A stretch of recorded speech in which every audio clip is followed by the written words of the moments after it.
Welcome back, everybody. Today we're going to talk about Eye of Terror, written by the late Barrington J. Bailey. Now, Bailey has wrote sci-fi novels since the 1970s. And from what I could find out, he wrote his first and only black library book for the Warhammer 40k universe, Eye of Terror, in 1999. And from going through this book, you could get a general idea that he didn't have a complete firm grasp on the Warhammer 40k universe, not as a whole. Like, he does a pretty decent job, but there's just some things that don't match up.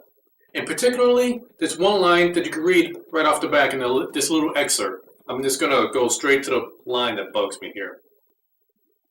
And this conversation is going between two Space Marines, one who has been kind of like knocked out since the Horus Heresy, and he's just kind of like woke up like after the heresy, and he's talking to another Space Marine. And he has just been told that the Emperor is dead. Magron groaned. He cursed himself for having gone into suspended animation, to be revived in a galaxy without the Emperor. Horrible, unbelievable, impossible to bear. Stricken, he looked into Abadah's flinty gray eyes. Who is the Emperor now? Who is the Emperor now? Now, for some of you newer people who don't really know much about the Warhammer 40k universe, or know much about the Emperor himself, we're talking about a being who has lived for thousands and thousands of years, practically since the beginning of the creation of Earth, who has united humanity and started this great crusade to pretty much conquer the entire galaxy. And this guy has the greatest amount of psychic potential, like, ever. I'm sure some people might argue about the Eldars, but as far as humans go, he was the most powerful in the universe. He was so powerful that many believed him to be a god, which ironically is what sort of kind of started the entire Horus Heresy. And he doesn't exactly follow the same rules as to who becomes Emperor. He's the Emperor because there's nobody anywhere near as powerful as he is or could do anything he does. So it's not like he could be replaced. That line is essentially saying, who replaced God? But you know what? It doesn't even stop there. This book has been by far the hardest book I've had to read out of any of the books I've read so far. And I'm not exactly saying that it was a horrible story, but I'm saying that there was some pretty bad multiple stories that the book just couldn't figure out who it wanted to focus on. It's the most schizophrenic thing I've ever read. So the best way I could really describe this is just to get right into the book. Okay? We start off with a Space Marine chapter called The Purple Stars. I'm sorry, Purple Stars? Okay, there's a lot of dumb names for some Space Marine chapters, but the Purple Stars? Wow. Well, anyway, that Space Marine chapter finds out that there's something going on in Eye of Terror with the Forces of Chaos, planning something pretty big. So the few of the Imperium commanders are trying to set up some massive invasion into the Eye of Terror. We'll stop this Chaos invasion, and I shall be the one to take credit for this great victory! I don't need to wait for any of those pencil pushers to give me the command. I shall just do it. But they're not exactly following protocol, so they're going to get in a lot of trouble. Are you a naked assassin? Yeah.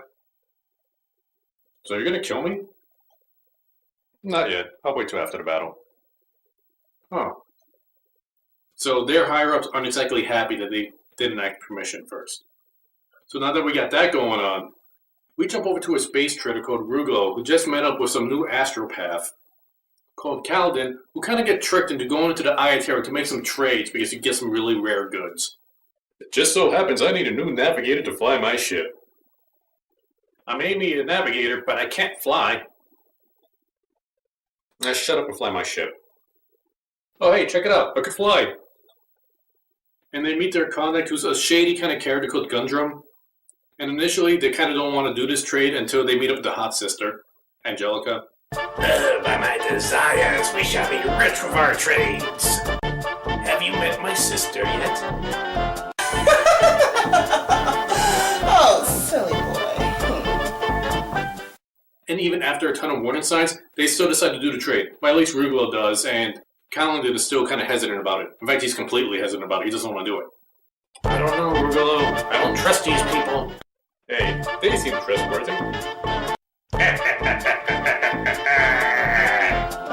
And while that's going on, we get a flash forward to a battle that actually happened during the Horus Heresy with the Dark Angels and some Traitor Marines for the Emperor!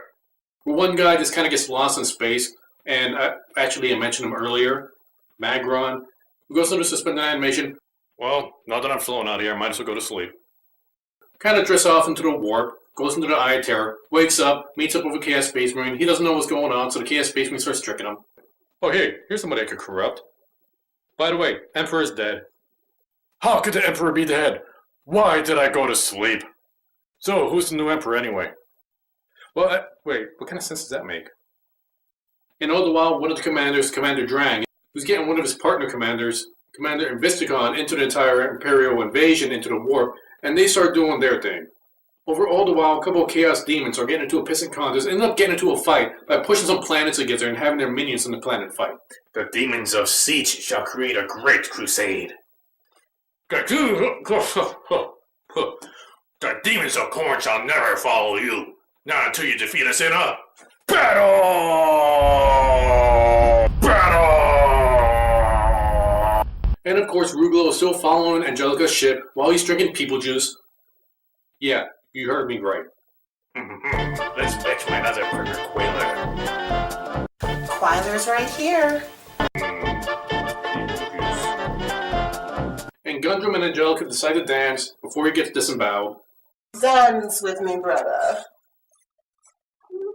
Where the bones of my desires? By the roots of my desire.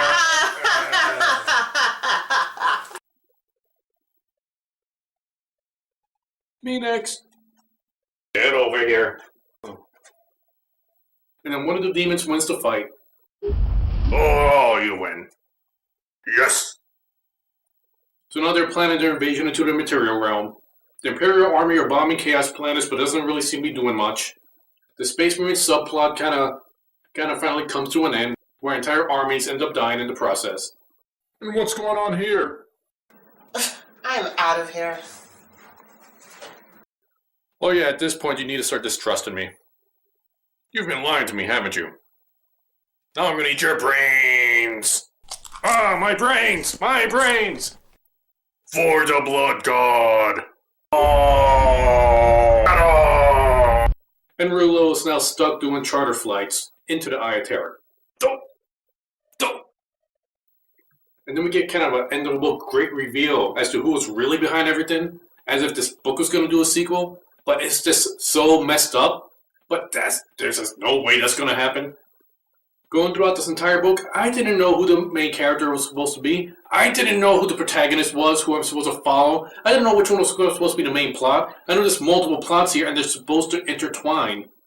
But it keeps jumping from story to story so fast, I just end up getting reader's whiplash. It's kind of ironic that the book is titled Eye of Terror, a realm that is controlled by chaos and doesn't have any special... and just kind of like breaks all the rules of physics and science. That this book would also be a jumbled up mess. In fact, I don't really see how...